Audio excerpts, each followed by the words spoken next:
Magandang hapon mula sa DOST Pag-asa. Ito po ang ating weather update ngayong Martes, February 24, 2026. Dito sa ating latest satellite image, isang atmospheric system lang po yung nakakaapekto sa buong bansa. Ito po yung easterlies. Paano nga po ba nangyayaring easterlies? Yung ikot po ng Earth sa sarili niyang axis, ibig sabihin, consistent po yan. Ngayon yung atmosphere po ay susunod dyan.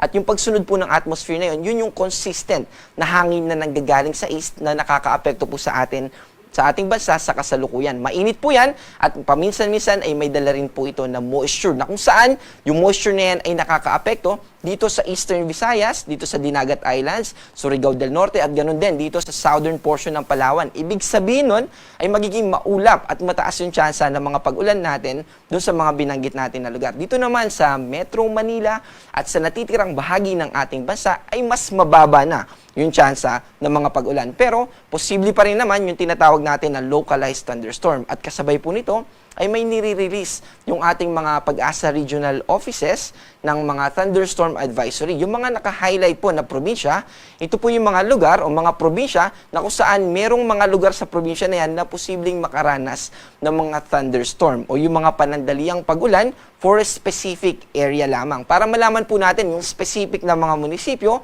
kung saan sa probinsya, halimbawa sa Cebu, kung saan yung mga lugar sa Cebu, yung posibleng makaranas ng mga thunderstorm, ay pwede nating bisitahin itong panahon.gov.ph. I-click lamang po natin itong bell icon at makikita natin yung mga nire-release na thunderstorm advisory ng ating mga Pag-asa Regional Offices. Para sa magiging lagay ng ating panahon bukas, mananatiling mababa yung tsansa ng pag-ulan sa buong Luzon. At ang agwat ng temperatura dito sa Metro Manila ay 23 to 31, sa Tuguegarao naman ay 22 to 31 at sa Legazpi ay 25 to 29. Kasama po sa Luzon itong Palawan at mababa rin po yung tsansa ng pag-ulan dyan. Pero dito sa Eastern Visayas, dahil po dun sa kaulapan na associated dito sa easterlies, ay mananatiling maulap at mataas yung tsansa ng pag-ulan dito sa Eastern Visayas. Ganun na din dito sa northeastern part ng Mindanao, particular na sa Caraga region. Pero sa natitirang bahagi ng Visayas at Mindanao, mas mababa na po yung tsansa ng mga pag-ulan. Pero maging aware din po tayo na posible pa rin yung mga panandaliang pag-ulan na associated sa mga binanggit natin kanina ng mga thunderstorm. Sa kasalukuyan ay wala po tayong nakataas na gale warning. And in fact, ay mas bumaba pa yung maximum wave height na ating na-observe at mararanasan natin sa susunod na 24 oras. Previously hanggang 2.5 po, pero ngayon 2.8, pero ngayon ay 2.5 na lamang yung maximum na wave height. Ibig sabihin, safe po na makapaglayag yung mga malalaking sasakyang pandagat. Pero kung maliliit na motor bangka yung ating gagamitin, ay mag-ingat pa rin po tayo dahil posible pa rin na maapektuhan yung paglalayag natin kahit mga thunderstorm activity lamang.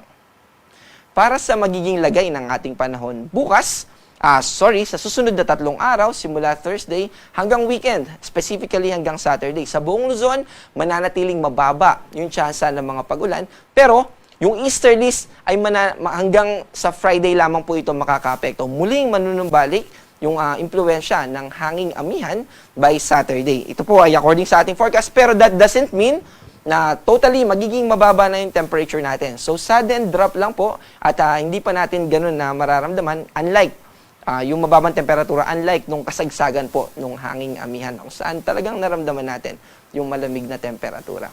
Dito naman sa Visayas ay mananatiling mababa pa rin yung tsansa ng mga pag-ulan. Pero again, posible pa rin na maapektuhan tayo ng mga localized thunderstorm. Ganun din naman dito sa Mindanao. And tungkol naman kung may minomonitor ba tayo na low pressure area o bagyo, wala po. At according dito sa ating tropical cyclone threat potential, ito pong product natin na ito ay magpapakita kung meron bang posibilidad na mamuong low pressure area o bagyo sa susunod na 2 linggo. At according po dito sa ating forecast, ay wala po tayong nakikita na magde-develop. Pero manatili pa rin po tayo na updated. Kung sakali man na magkaroon ng mga pagbabago sa ating forecast, ay magiging updated tayo. Ang ating araw ay lulubog mamayang 6:03 ng hapon at muling sisikat bukas ng 6:15 ng umaga. Ako po si John Manalo.